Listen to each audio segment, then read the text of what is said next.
Always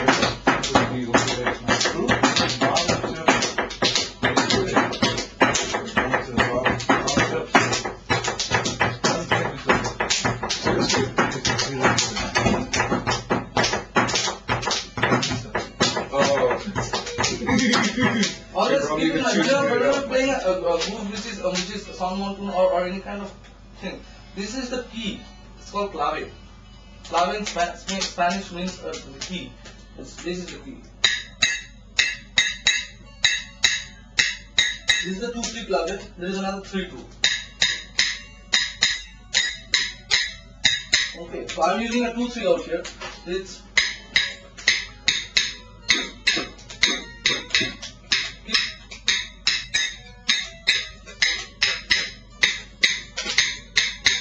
one, 2, 3, 4.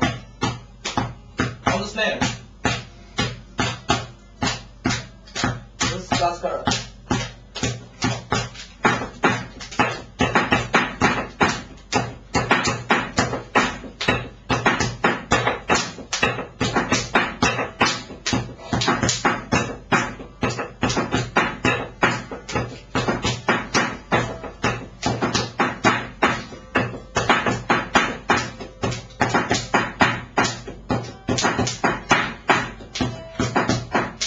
First, don't forget about the bass drum. This is the main two panel.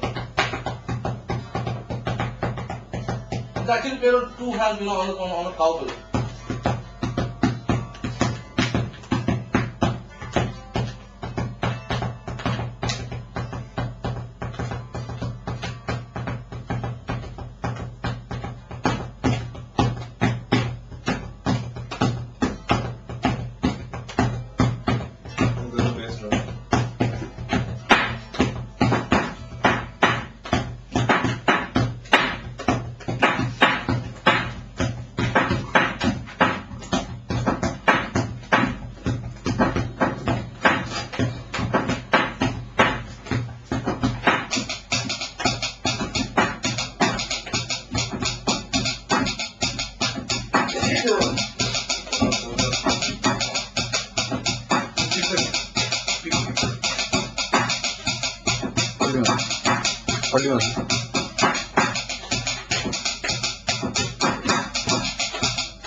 What's the sound pattern?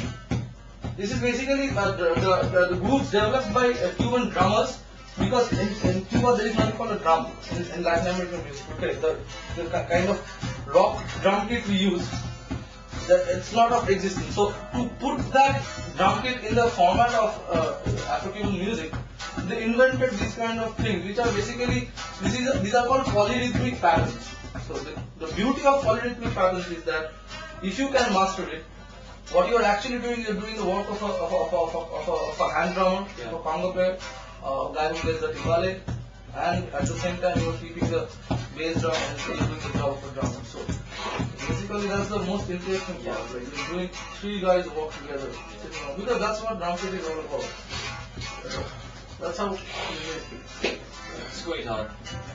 It's not quite hard. The easiest thing about it is that, as opposed to any form of rock or metal or the mainstream musics developed by USA, these are basically very folklore oriented music. So the same is if you have got Nepali folk out there. Now that is something which an American will find extremely difficult, which you won't find difficult because you have been born and brought up in Nepal and you know the culture, you know its history, and you basically have it inside you. So it's not difficult for you. Similarly, it's not difficult for a Cuban to play Cuban music, because he knows it. You have to. The essence of African or Latin American music is that you have to be inside that. Otherwise, because rock is a very superficial culture in a sense, because it's an amalgamation of a lot of things. So rock can easily adapt it on. Anybody can do it. They cannot groove, and I'm not saying properly, but still can do that. But as far as the conga playing is concerned, you cannot even take a fucking spoon out of conga. Simple. I'm telling you that. Nobody can. Like, when I started playing, it took me 6 months to play a bloody note on that instrument. I couldn't. I was playing drums, but I couldn't play congas because that's something difficult. Boss. To take a slap tone out of a conga drum, which is goat skin, and you skin against skin, and doing that, it takes guts out of you, man. Take out. It's not simple as playing on a snare drum because it's two synthetic things going. It's not as simple as that. Anybody can take out a sound from snare drum. I'm not saying they mean it. They dig the sound, but can't take the sound out. Any layman can consider like an attack. There's a sound. You give them a conga, there's a tag, there's a tha. So path coming out of it. I tried so much. Like there's lyric. And they're going where you don't know. Yeah. Fuck it, man. I'm doing it like they're taking out buzz rolls from bass drum tables. Like we take it out from snare, they're taking out from Bass drums, yeah. Bass drum, they're taking. He plays doubles and double bass drum. But I don't use a double bass pedal because I don't Single bass, how do you do it? Well,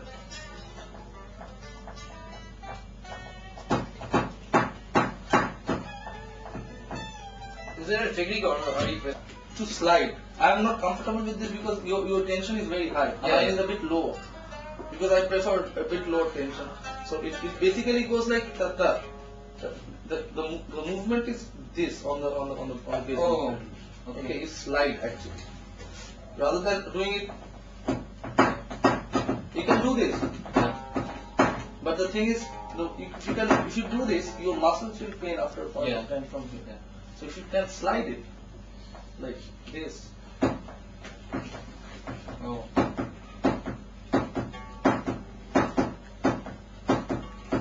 So that will give you the ease of the muscle. So that's it. I'm not a very technically brilliant drummer. I'm basically a percussionist. So my know of drums comes from. Did you start playing drums first or? I started playing percussion.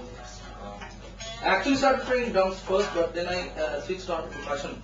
I was the percussionist of this band. Then the drummer left, so I took up. Not mainstream drummers does because I'm not into that mainstream 4/4 kind of a thing. Okay.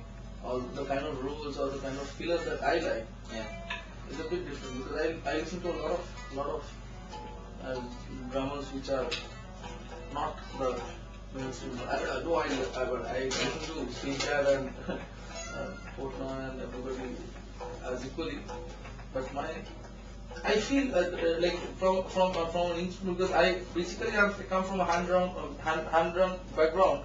I feel that a drummer should use his kit not as a metronome or just keeping a groove. You should find out various tones from your drum kit. That's the most exciting part of a drum kit that fascinates me. That if you can by chance or if you intend to get into the tonality of a drum kit, how to take out tones from a snare drum. Yeah. That's pretty because I have got this guy. I can't show it. It would have been a pleasure to watch the CD. That guy is doing his toms like a trumpet. Wow. Okay, he's doing. If you actually notice him quite intensely, you find he's doing a Miles Davis part on his toms. Now that's not an easy task. First of all, and that requires a different kind of vision into the drum. Not like one sit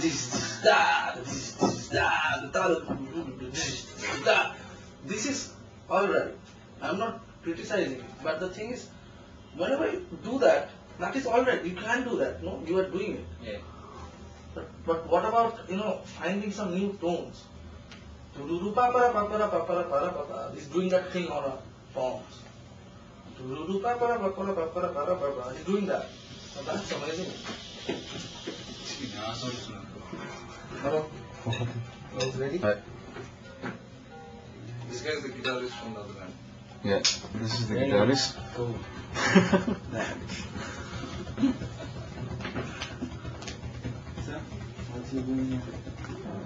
Yeah, that's what I'm